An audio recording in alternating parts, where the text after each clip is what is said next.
네, 신정원 이용기의 부동산 7 시작하겠습니다. 네, 안녕하세요. 신정원입니다. 굉장히 날씨도 며칠간 이제 선선해졌고, 주제가 어떻건 공부를 하기 굉장히 딱 좋아진 계절이 되었습니다. 저희 애니리하우스에서는 이런 부동산 방송뿐 아니라 굉장히 좋은 여러가지 교육 컨텐츠들도 많이 준비되어 있고요. 다양한 분야의 명사분들, 굉장히 훌륭한 분들을 모셔서 특강도 진행하고 있으니 애니리하우스 공식 홈페이지 그리고 공지사항을 통해서 그런 명사분들을 만날 수 있는 기회도 잡아보시면 좋겠습니다. 또한 이제 지난주 말씀드린 대로 애니리하우스에서 이제 페이스북 페이지를 오픈하여 좋은 서적을 드리는 베스트셀러 드리는 이벤트도 진행되고 있으니 9월 12일에 마감이 되니까 지금 아직 좋아요를 누르지 않은 분은 한번 적극적으로 참여해 보시면 좋겠습니다. 자, 오늘도 본격적으로 부동산 7 6회를 시작하겠습니다. 오늘도 저와 함께 방송을 이끌어 주실 이용기 실장님 나오셨습니다. 안녕하세요. 네, 안녕하세요. 반갑습니다, 여러분. 이번 한 주도 또 잘 지내셨습니까?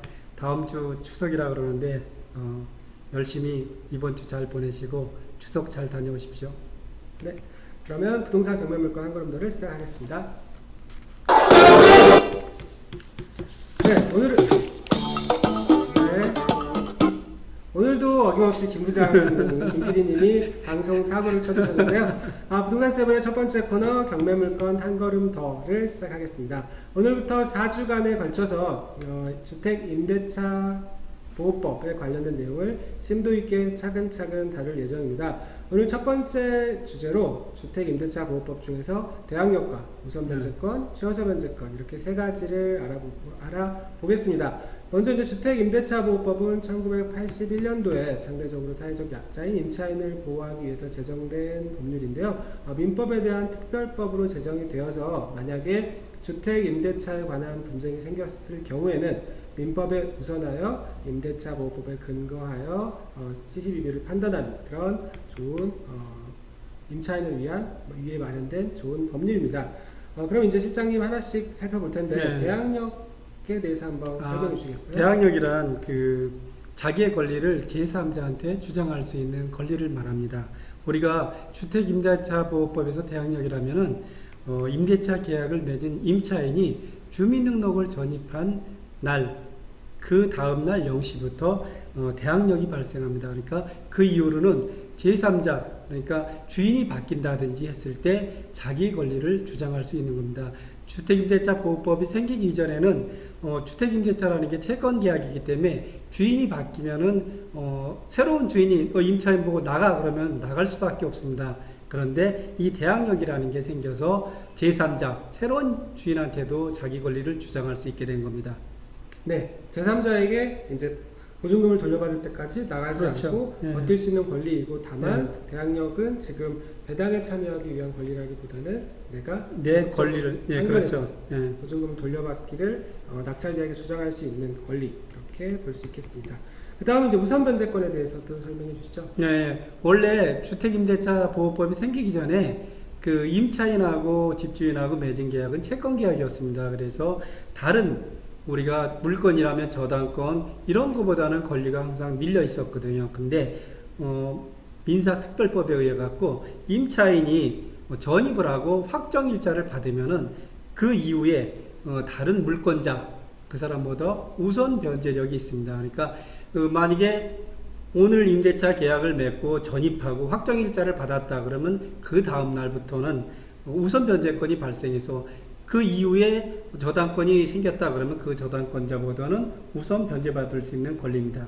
네, 민법상으로 통상 이제 채권으로 출발했지만 물권화 시켜서 네, 준물권화 된 거죠. 그렇죠? 그래서 후순위 다른 권리보다 우선해서 배당에 참여해서 배당을 받는다. 그렇죠. 원래 물권이라면은 등기상에 기재가 돼 있어야 되는데 준물권이라면은 등기부상에 기재가 안 돼 있으면서 물권하고 똑같은 효력을 발생하기 때문에 우리가 통상 준물권이라고 그러죠. 네, 그래서 다른 물권에는 사례가 없는 좀 예외적인 그런 권리로 특별히 보장해 준다라고 생각하시면 되겠습니다. 그다음 마지막으로 최우선 변제권도 설명 부탁드리겠습니다. 예, 최우선 변제권이라면 우선 변제권보다 먼저 최우선적으로 받는 변제권이거든요.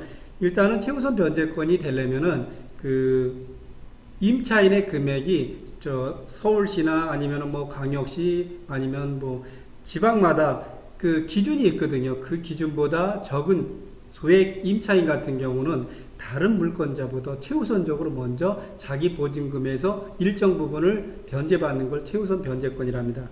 네, 다른 권리와는 조금 다르게 그렇죠. 순서를 무시하고 일정 그렇죠. 자격 요건이 되면 가장 먼저 그 배당금에서 나눠주는, 임차인에게 나눠주는, 그래서 특별히 좀 소액 임차인을 법률로 보호해준다 그렇죠. 라고 예, 예. 보면 되겠는데, 또 이거를 악용하는 사례도 굉장히 또 많죠. 그렇죠. 이게 우리가 가끔 보면은 그 경기도 수도권 일대에 보면은 대출이 거의 다 찬 집을 또 대출해 준다고 이렇게 벽보 붙여 있습니다. 그래서 일부 그 사채업자하고 중개업자가 짜고 소액 임차인 최우선 변제를 악용해서 몇 번 그러다가 결국은 인천법원에서 걸려갖고 문제가 됐었습니다. 그래서 특히 이런 부분에 소액 임차인이 그 여기에 혹시 피해를 보는 분이 없도록 조심해야 될 것 같습니다.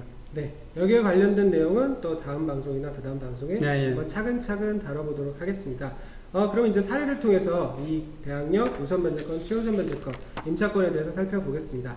첫 번째 사례는 사건 번호 2008 타경의 7618 강서구 내발산동에 위치한 영주 빌라이고요. 대지 지분 9평, 전용 면적 20평 정도의 조금 오래된 다세대입니다. 이 케이스는 배당 신청을 안 한 선순위 임차인 케이스죠. 예. 일단은 우리가 통상 임차인이 배당 신청을 안 하면은 배당 신청을 하든 안 하든 이 부분 갖고는 그 혹시라도 가장 임차인이라고 착각하는 경우가 있습니다. 근데 우리가 배당 신청을 안 하는 이유는 임차인이 첫 번째는 몰라서 배당을 신청을 안 한 경우가 있습니다. 송달이 안 된다든지 아니면은 그 송달이 됐는데도 자기 권리를 잘 몰라서 배당 신청을 안 하는 경우가 있거든요. 그리고 두 번째는 임차인이 현재 보증금보다는 자기가 전에 계약했던 보증금이 훨씬 적어서 만약에 배당을 신청한다 그러면은 계약 해지하고 새롭게 임대차 계약을 맺어야 하기 때문에 보증금이 비싸면 어떻게 하겠습니까? 현 상태로 그냥 유지하고 싶어서 배당 신청을 하는 경우가 있거든요. 그렇죠. 그래서 둘 중에 하나입니다.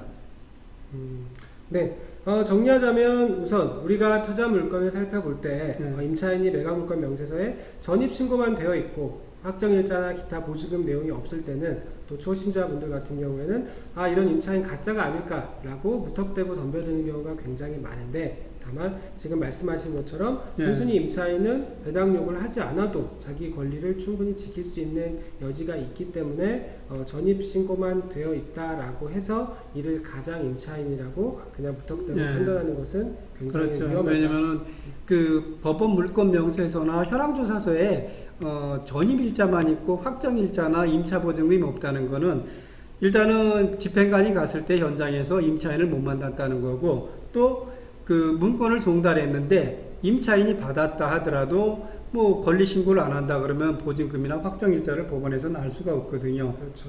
예. 네, 그 부분 염두해 주시면 좋겠고요. 두 번째 사건을 보겠습니다. 두 번째 사건은 2014 타경의 23,338, 23338 강서구 외발산동의 대덕 하이츠 빌라고요. 대지 지분 7평, 전용 11평 정도 되는 반지층인데, 이 물건은 이제 감정가 9천만 원에 시작이 돼서 유찰이 되다가 5,200만 원에 낙찰이 된 다음에 또 보증금을 포기한 미납된 이후에 다시 16년 올 3월에 3,410만 원에 이제 낙찰이 되고 잔금 납부까지 이루어진 케이스입니다. 물건 설명 부탁드리겠습니다. 예, 이 물건 같은 경우도 아까 물건 같은 경우도 두 번이나 비싼 수업료를 내고 잔금을 안 냈는데, 이 물건도 한 번 그 잔금을 안 내고 수업료를 비싸게 그 드신 분이 있더라고요. 근데 이런 물건 같은 경우 우리가 배당을 갖다 신청했을 때 배당 종기일 이후에 신청하는 임차인은 배당에 참여할 수가 없습니다. 그러니까 배당 종기일 이전에 배당 신청했냐 아니면 배당 종기일 이후에 신청했냐를 잘 확인한 다음에 배당 종기일 이후에 신청했으면 배당 참여하기 때문에 선순위 임차인은 낙찰자가 인수거든요. 근데 이 물건 같은 경우 처음 입찰한 분은 이게 배당 신청을 했으니까 당연히 배당에 참여하는 줄 알고 낙찰을 받았다가 문제가 된 것 같습니다. 그래서 이렇게 배당을 신청하더라도 항상 종기일 이전이냐 이후냐를 잘 살펴야 될 것 같습니다. 네, 정리하자면 말씀하신 대로 이제 매각물건 명세서에 배당 요구 종기일 날짜가 기재가 되는데 본 사건 같은 경우에는 2014년 12월 16일로 명확하게 기재가 되어 있습니다. 그럼 임차인은 이 날짜보다 더 빨리 더 그렇죠. 먼저 네. 배당 요구를 해야 하는데 여기 임차인 유승자 씨 같은 경우에는 2016년 1월 25일에 배당 요구를 하였기 때문에 이 배당 요구의 효력이 없다. 그래서 참여를 못하죠. 임차인은 낙찰 가격과 무관하게 보증금을 한 푼도 배당받을 수 없고 그리고 선순위 말소기준 권리보다 빠른 선순위 임차인이기 때문에 낙찰자가 보증금을 전액 물어줘야 되죠. 그렇죠. 위험한 케이스가 되겠습니다. 그 다음에 세 번째 사례를 보겠습니다. 마지막 사례는 2014 타경의 1119번 도봉구 방학동의 신동아 아파트 사례인데요. 이 물건도 설명 부탁드리겠습니다. 예, 이 물건 같은 경우는 우리가 그 경매가 진행되는 과정에 선순위 저당권을 갖다가 대입변제를 했습니다. 그래서 선순위 임차인이 아닌데 저당권, 선순위 저당권이 변제가 되다 보니까 임차인이 선순위 임차인으로 대항력인 임차인이 돼버렸습니다. 그래갖고 배당 신청도 안 하고 그러다 보니까 가장 임차인으로 아니면 진짜 임차인인지 확실히 구별이 안 되는 상태에서 경매가 진행됐었고 첫 번째 경매에서는 불허가 떨어진 게 대입변제된 거를 갖다 법원에서 그 통지를 안 했기 때문에 매각물건 명세에 명기 안 돼서 이게 불허가 됐고 두 번째는 낙찰돼서 진행이 된 사건입니다. 네, 사실 이 물건은 사연이 저희 이제 또 애와 가족분이랑도 관련이 있고 굉장히 사연이 깊은 물건으로서 앞으로 이야기 다시 드릴 일이 있을 텐데 본 물건에 관해서만 살펴보면 실장님이 말씀 주신 것처럼 최초의 경매가 진행될 때는 등기부상의 근저당권이 임차인의 전입신고보다 더 빨랐습니다. 즉 임차인이 그렇죠. 후순위 임차인이었죠. 우순위 임차인이라 대항력 없는 임차인이었는데 그렇죠. 저당권을 갖다가 대입변제해서 말소해버리니까 선순위 임차인으로 대항력인 임차인으로 바뀌어버렸죠. 그렇죠. 경매가 시작될 때는 후순위 임차인이었는데 우리가 입찰하는 시점 그 중간 과정에서 소유자 또는 여기 임차인이 그렇죠. 그 근저당권을 상환하고 그리고 근저당권을 말소시킴으로써 임차인이 선순위 임차인으로 변신하게 된 케이스입니다. 그래서 대위변제에 대해서도 간단히 한번 말씀 주시죠. 대입변제라는 거는 그 소유자나 채무자가 그 변제를 하는 게 아니고 이해관계인 제3자가 변제를 하게 되거든요. 통상 이제 그 임차인이 보증금이 크고 우순이고 배당을 못 받는데 선순위 저당권만 없어지면 자기가 대항력인 임차인이 된다. 그러면 선순위 저당권이 금액이 작다. 그러면 그 금액을 갖다가 대신 변제를 해버리죠. 그래서 대입변제했을 때 아니면은 그냥 배당을 받았을 때 두 개를 비교해서 만약에 대입변제에서 자기가 대항력인 임차인이 돼갖고 전액 변제 받는다 그러면 대입변제를 해서 저당권을 없애는 경우가 있거든요. 그래서 이런 부분은 경매가 진행되는 과정에서 주로 발생이 됩니다. 네. 제 기억으로 아마도 이게 선순위 저당권이 5천만 원이었던 것으로 기억을 하는데 만약에 임차인 입장에서 보증금이 5천만 원보다 더 크다라고 하면 5천만 원 내가 대신 갚고 선순위 임차인으로 가는 게 훨씬 이득이 되니까 경제적으로 때문에 이러한 일들이 생각보다 빈번하게 벌어지고요. 이 물건은 사실은 또 가장 임차인 또 케이스랑도 관련이 있긴 한데 그 부분은 나중에 또 기회가 되면 살펴보겠습니다. 이상 경매 물건 한 걸음 더였습니다. 네, 다음에 이제 김 PD님이 오늘 조금 피곤하신 것 같습니다. 경매 나침판 코너 시작하겠습니다. 실장님 오늘 주제는 재건축, 재개발 진행 중인 토지만의 경매에 대해서 말씀 주신다고요? 우리가 재건축이나 재개발 같은 경우에 일단은 토지와 건물이 동시에 경매 나온다 그러면 문제가 다른데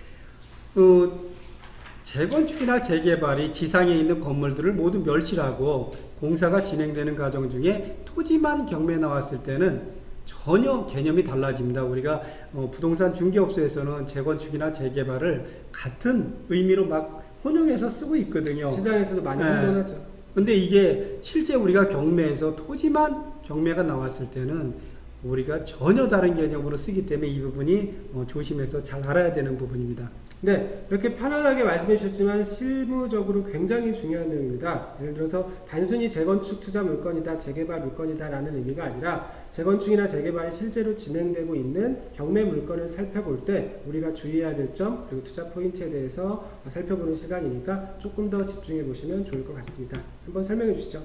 네, 일단은 재건축하고 재개발하고 조합원의 자격이 다릅니다.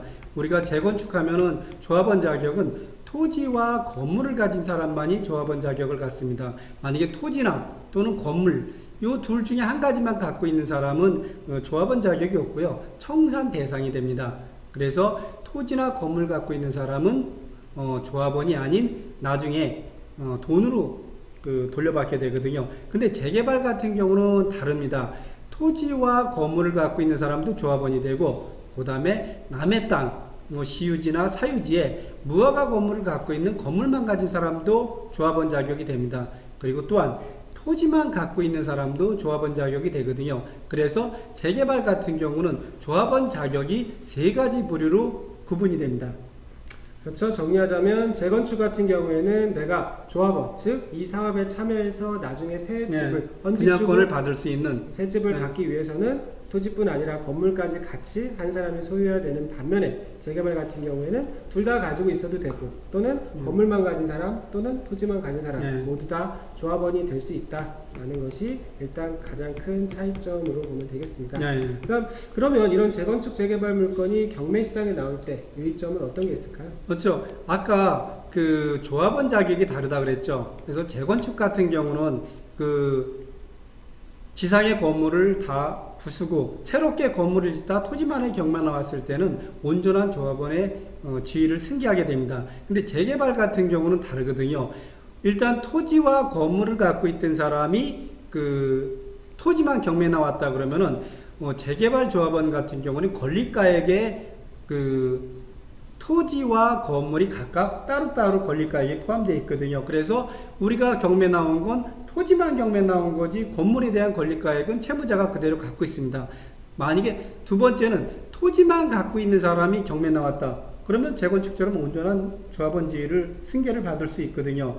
그리고 세 번째, 무허가 건물만 가지고 있는 사람은 경매 시장에 나올 수가 없겠죠. 그렇죠. 그래서 첫 번째나 두 번째인데 토지와 건물을 갖고 있던 사람이 건물이 없어진 상태에서 토지만 경매 나왔을 때는 우리는 토지 부분의 권리가액, 보통 이제 토지와 건물이 권리가액 보면은 한 3대7이나 8대2 정도에 갖고 80%나 70% 정도가 토지가액, 그 다음에 나머지 20-30%가 건물가액이거든요. 그래서 전체 가액 중에 우리가 인수받는 거는 7-80% 밖에 안 되죠. 그럼 나머지 20% 30%는 어디로 가는 거죠?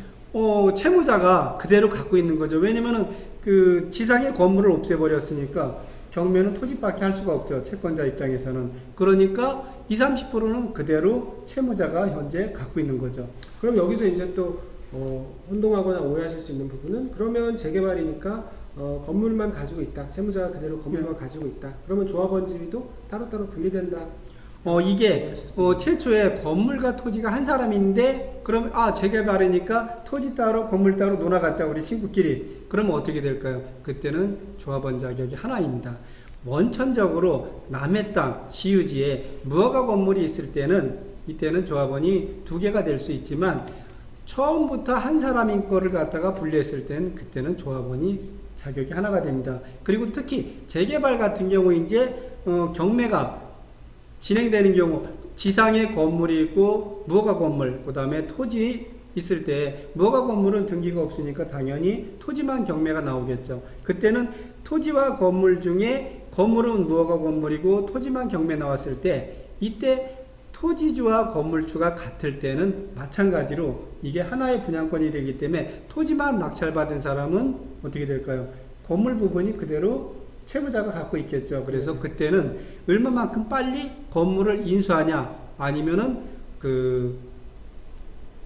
건물을 갖다가 빨리 철거해버리냐. 철거해버리면은 그렇죠. 하나의 온전한 분양권이 되거든요. 토지만 갖고 있어도. 그래서 지정청구 등의 방법, 압박 아니면 건물을 없애버리면. 근데 만약에 철거하기 전에 건물을 갖다 조합해서 먼저 철거를 해버렸다. 그러면은 이미 감정평가하고 조합원 자격 하나만 나오는데 그 중에 일부는 건물은 채무자 거, 일부 땅은 내 거. 그러면 그때는 투자가 잘못될 수도 있죠. 네, 그것이 이제 또 재개발 물건의 경매에 나왔을 때 또 재밌는 점도 네. 되겠는데, 그럼 마지막으로 이 분리 가능한 건물과 네. 토지가 분리 가능할 때 조합원을 각각 가질 수 있는 시점에 대해서 말씀해 주시면 이해가 좋을 것 같습니다. 네. 처음부터 이게 같았다 그러면은 따로 이거를 갖다가 조합원으로 분리되진 않습니다. 우리가 다세대 주택을 이제 옛날에 다가구 주택을 다세대 주택으로 전환하는 거야.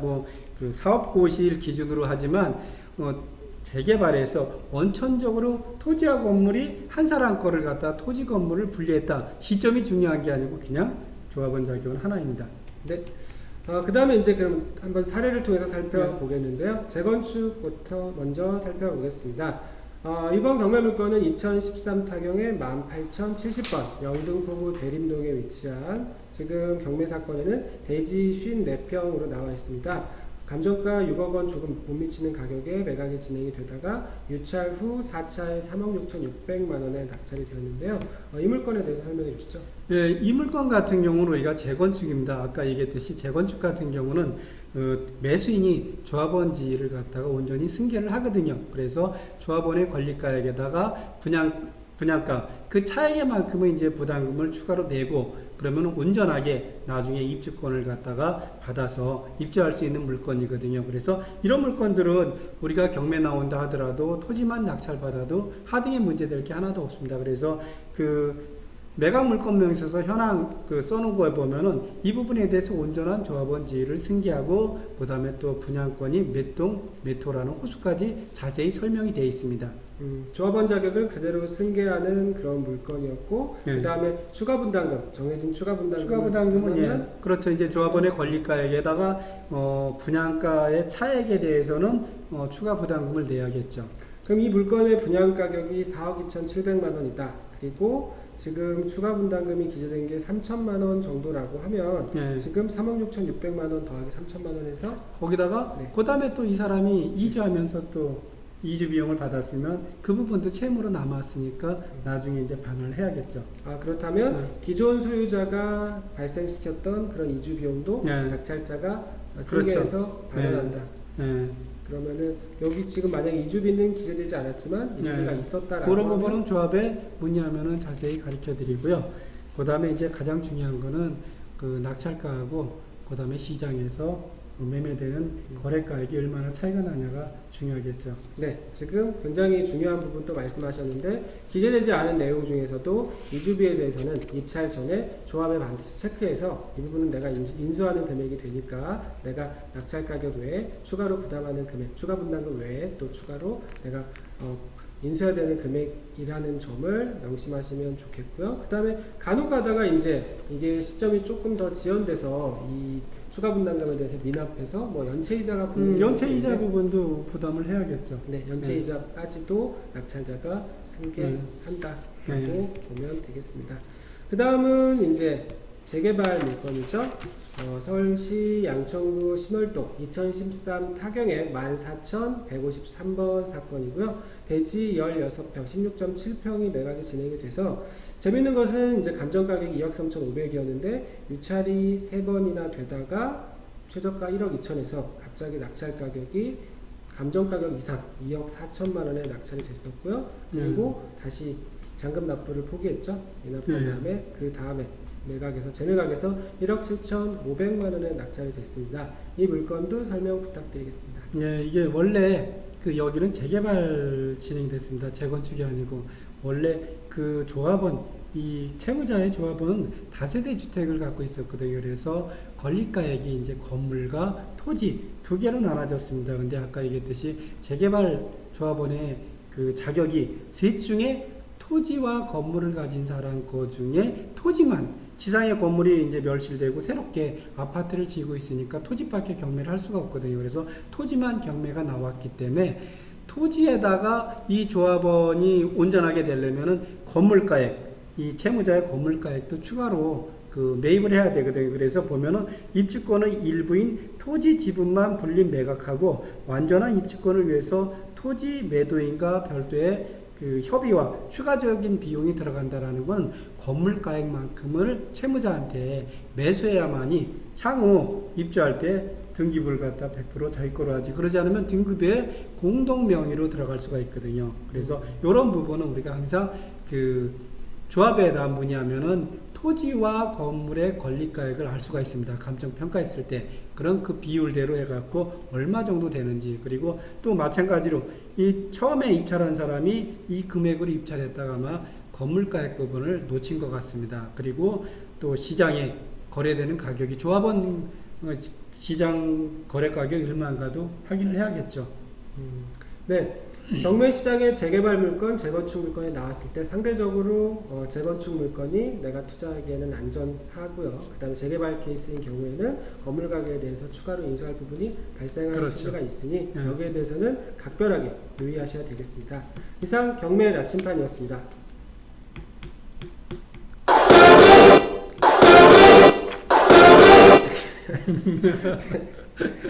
굉장히 오늘 가지가지 하시는 것 같은데요. 세 번째로 투자자 여러분의 고민을 해결해 드리는 부동산 상담 코너입니다. 오늘은 이제 부동산 캠퍼스에 올라온 셜록님의 사연인데요. 최근 가족이 이제 분양을 받은 다산 신도시 지금지구에 위치한 금강 펜테리움 34평형 아파트에 관한 질문입니다. 본 물건 같은 경우에는 뭐 택지지구, 그리고 첫 분양, 그리고 뭐 서울 접근성 등에 대해서 장점을 가지고 있는데, 현재 프리미엄이 이제 분양 가격 대비 한 4천만 원 정도가 붙었다고 합니다. 지금 시점에서 매도하는 것과 혹은 1년 이상 보유하는 것에 대해서 고민하고 계십니다. 한번 간단히 말씀을. 요즘 수도권의 입지가 좋은 데는 분양권들이 그 프리미엄이 조금씩 붙어갖고 매매가 되고 있거든요. 워낙 요즘 그 초저금리에 돈 불릴 데가 없으니까 재건축 재개발에서 이제 분양권까지 확대가 되어 있는 상태입니다. 근데 아무래도 지금 정부에서 정책이 그렇게 만만치가 않아요. 그래서 내년 정도 되면은 어느 정도 손터는 게 낫지 않을까. 그리고 또 입주 물량도 늘어나고 그러면은 아무래도 입주 시점에 가서는 그 잔금 치러야 되기 때문에 그 전에 정리를 하는 게 좋지 않을까 생각되는데, 또 어떻게 생각하세요?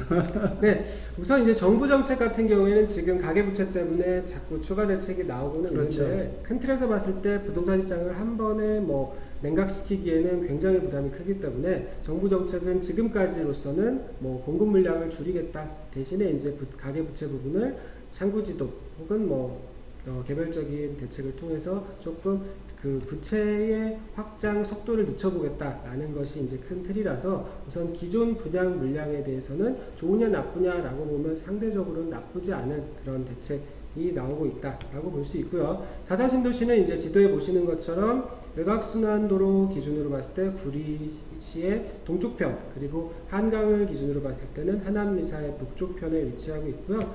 이 지역은 아무래도 상대적으로 낮은 분양가, 분양가격이 최초에는 1,000만 원대부터 최근에 1,200만 원대 이렇게 진행이 돼서 분양가 상한제가 적용된 택지 지구이라서 분양가격이 서울 인근 지역에 비해서 상대적으로 저렴하다. 그리고 차량을 통해서 강남까지는 한 40여 분, 그리고 잠실권까지 한 20-30분 정도이기 때문에 교통 여건이 상당히 우수한 편이다 라는 점이 장점이고요. 그리고 8호선 연장선인 별내선이 2022년 개통 예정에 있다는 점도 장점이 될 수 있겠습니다. 다만 이제 지난해 분양했던 민영 아파트들이 여기가 이제 공공택지여서 전매 제한이 민간 분양은 1년, 그리고 공공 분양은 3년인데 이제 1년이 되어 가면서 이제 이달부터 전매 제한이 풀립니다. 그래서 연말까지 전매 제한이 순차적으로 해제가 되는데 대략 한 3,000가구 안팎으로 이제 전매 제한이 해제가 돼서 일반 시장에 풀릴 것으로 예상이 되고요. 다만 이제 웃돈들이 지금 프리미엄이 한 4-5천만 원 정도로 붙어 있는데, 개인적으로 봤을 때는 뭐 지금 34평형 기준 한 4억 원, 지금 프리미엄 붙은 가격 기준으로 4억 원에서 4억 5천만 원 정도는 최근 수도권 시장 가격 상승 분위기로 봤을 때는 가격이 뭐 아주 높은 수준은 아니다. 즉 추가 상승 여력은 충분히 있다라고 보이는데, 다만 한강 이남 지역의 하남 미사랑 송파 위례 지역의 입주 물량이 내년부터 본격적으로 쏟아질 예정이기 때문에 단기적으로 공급 물량에 의한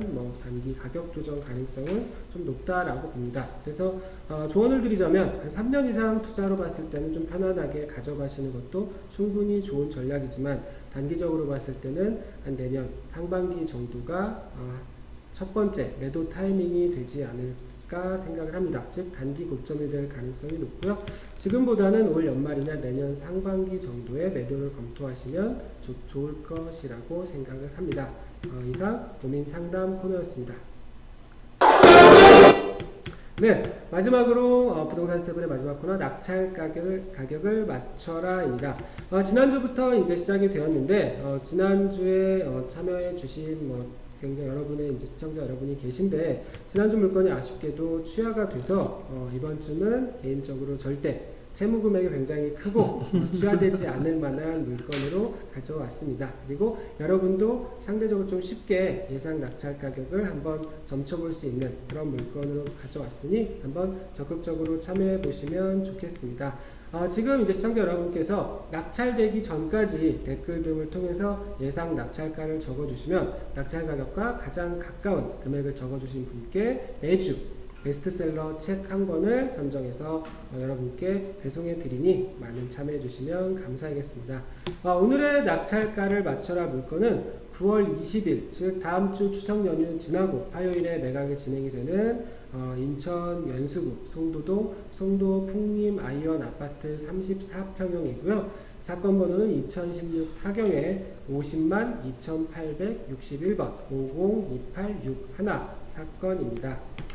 이 물건에 대해서 한번 예상 낙찰가를 저희가 한번 적어 보겠습니다. 네.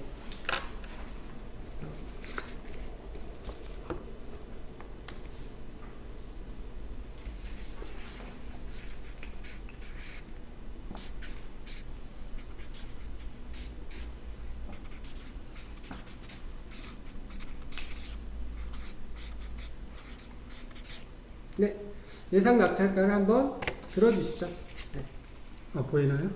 이렇게 하면 보이지 않을까? 이렇게 하면 보이네. 네. 저는 3억 6,500만 원을 예상을 했고요. 실장님께서는 3억 4,700만 원을 예상을 하셨습니다. 한번 간단히 이유를 말씀해 주시죠.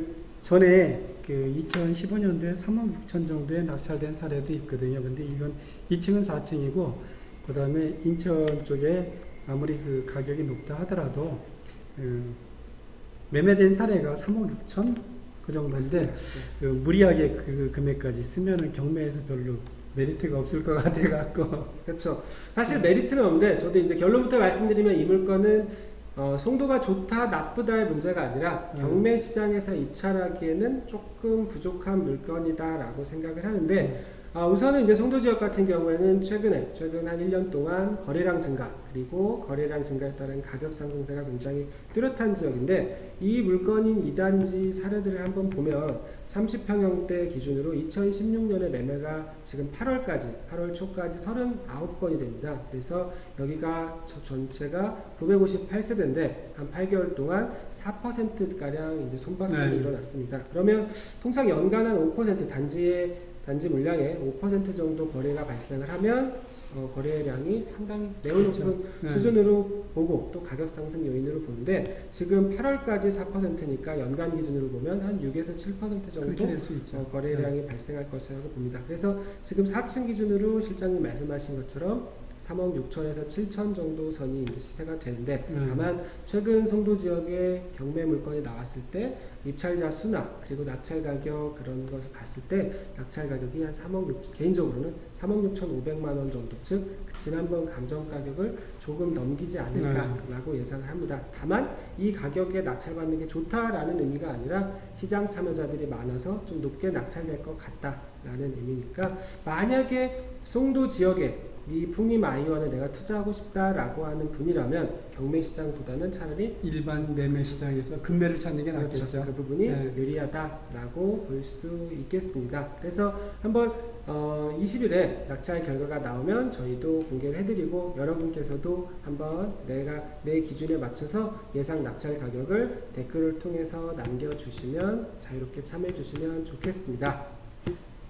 네, 오늘 저희가 준비한 부동산 세븐은 여기까지입니다. 이번 방송은 이제 경매 초보분들이나 초심자들도 네. 쉽게 접근할 수 있게 조금 더 쉬운 내용으로 진행을 해봤는데요. 내용 앞으로는 구성을 조금 초심자분들을 위한 내용과 그리고 어느 정도 투자를 한 분들 내용을 어느 정도 좀 혼용을 해서 많은 분들께 더욱 도움이 되는 부동산 세븐이 되도록 준비를 하겠습니다. 간단히 이제 다음 주 토요일이죠. 9월 24일 저녁 6시부터 프랜차이즈 창업 특강이 저희 에누리하우스 강의실에서 진행이 됩니다.